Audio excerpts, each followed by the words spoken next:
le 19h30.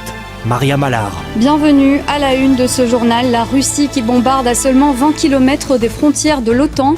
Elle s'est attaquée à une base militaire ce matin. Sur place, les secours sont débordés. On analysera la situation avec Julien Pomared, notre invité en plateau. Chez nous, des bénévoles se mobilisent et vont chercher des Ukrainiens jusqu'en Pologne. Un convoi de 70 personnes est arrivé aujourd'hui à Bruxelles. Ils ont été accueillis par leur famille d'accueil. Les factures d'énergie sont difficiles à avaler aussi pour certains propriétaires de cotes. Certains contrats de bail prévoient des charges au forfait. Ce sont donc eux qui paient le prix fort pour le moment.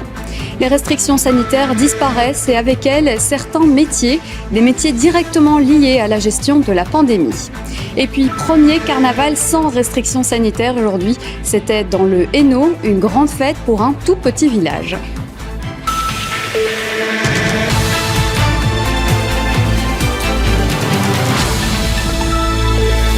Bonsoir et merci de m'accueillir chez vous. À suivre dans ce journal, journée de commémoration aujourd'hui à Sierre en Suisse.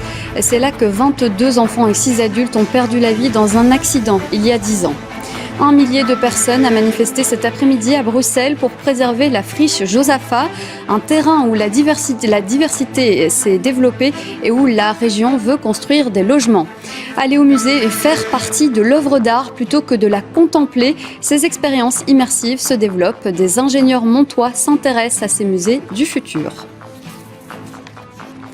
Important moment d'émotion cet après-midi à Sierre, en Suisse. Une journée de commémoration a eu lieu. Un hommage aux 22 enfants et 6 adultes qui ont perdu la vie dans un accident de car il y a 10 ans. Les familles des victimes et les autorités belges et suisses étaient présentes. Marco Sacomano et Mélanie Joris y ont assisté. La stèle du souvenir pour ne jamais oublier. 10 ans plus tard, Sierre, la Suisse, la Belgique se souviennent de cet effroyable accident de car. 6 adultes et 22 enfants ne sont jamais revenus. Cette cérémonie aura été l'occasion pour les survivants de remercier les services de secours qui sont intervenus cette nuit-là, mais aussi les jours suivants. Et puis aussi et surtout dire qu'ils n'ont pas oublié ceux qui ne sont plus là aujourd'hui. Deze tijd blijft moeilijk voor iedereen, maar we kunnen zeker zijn dat één ding nog altijd houdt. En dat is samen sterk. Want zoals onze klas, samen konden we alles aan. We missen jullie. Les familles, les survivants ont longuement remercié les services de secours suisses. L'émotion était à son comble lors de la cérémonie qui s'est déroulée sur les lieux mêmes du drame, dans ce tunnel. De quoi raviver des souvenirs indélébiles. Er is één man die de hele tijd bij mij is gebleven, mij heeft weggedragen, dekens voor me heeft gezocht. En ik heb nooit geweten wie dat was. En die stond daar vandaag en dat was voor mij een heel intens ingrijpend moment van... U was het. En hij zei ook van ja, ik herinner me nog tegen de muur zitten. Les familles étaient accompagnées du Premier ministre. Alexander De Croo témoigne de leur courage.